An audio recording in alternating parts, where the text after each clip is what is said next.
Sir మాట్లాడతారు 2 నిమిషాలు. నలుగురేమో అచ్చిండు తమ్ముడి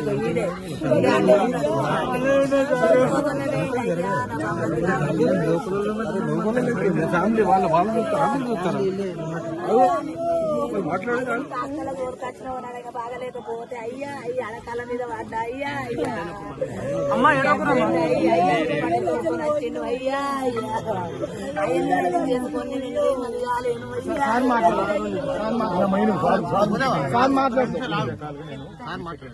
మాట్లాడుతూ దేవులాడి సత్యం ఉండడని అనుకుంటున్నాను.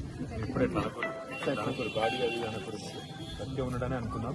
చెప్పలేము, అదృష్టం ఉంటుంది, చెప్పలేము. దేవుడు ఉన్నాడు, తప్పకుండా దొరుకుతాడు. బాధపడకూడదు, భయపడకూడదు, ఏడవకూడదు. ఎక్కుతాము, మొత్తం ఎంత పెట్టాలనో ఆ మొత్తం శ్రమంతా పెడతాం. రెండోది పిల్లలను కూడా నేను మళ్ళీ వచ్చి కలుస్తాను. ఇవాళ మొదలైన దొరకాలి, మొత్తం దాన్ని చూద్దాం. పిల్లలను మీకు ఇల్లుది నేను చెప్పినావు, నాకు అర్థమైంది, నేను చూసుకుంటా. ధైర్యం దొరుకుతాడు. మీరు ఇట్లా ఏడిస్తే ఎట్లా? ఇప్పుడు నలుగురు తీసుకొచ్చి బయట అని కూడా దొరుకుతాడు. నిన్న మెదక్లో ఒక ఆయన చెట్టు ఎక్కి ప్రాణం కాపాడుతున్నాడు. ఇట్లనే చెప్పలేము, ఏమన్నా జరుగుతుంది కదా. అదృష్టము, దేవుడు ఉన్నాడు, భయపడకురి, ఏడొకరి. ఇంకొక ఆయన మెదక్లో చెట్టు ఎక్కి ప్రాణం కాపాడుతున్నాడు.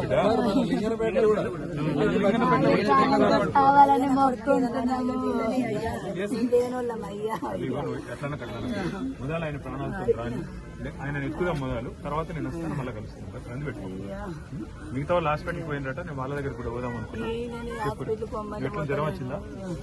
రాత్రి బేదారైనాడు వర్షంలో. ధైర్యం పోతావా హాస్పిటల్కి? నువ్వు పోతావా? పంపి అన్న ఉంటావు, ఎట్లుంటావా? బైక్ లేదు, చూసుకోండి, బేదారైనా చూసుకోండి. నేను ఏం చేస్తా అంటే మొదలు ఈ పని చేస్తాను.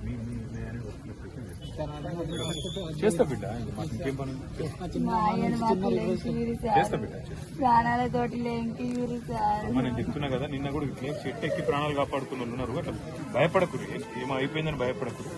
చెప్పలేము, ఇక్కడ అంత రాత్రి అంతా చీకటే కదా. ఇప్పుడు దేవులాడతారు, ఇప్పుడే వర్షం తగ్గింది, దేవులాడతారు. ఏదైనా చెట్టు గిట్ట దొరికితే పట్టుకొని ఉంటారు కదా.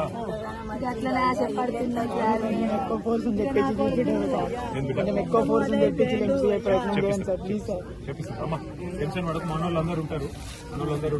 మళ్ళీ నేను మళ్ళీ వస్తా, మాట్లాడొస్తాను.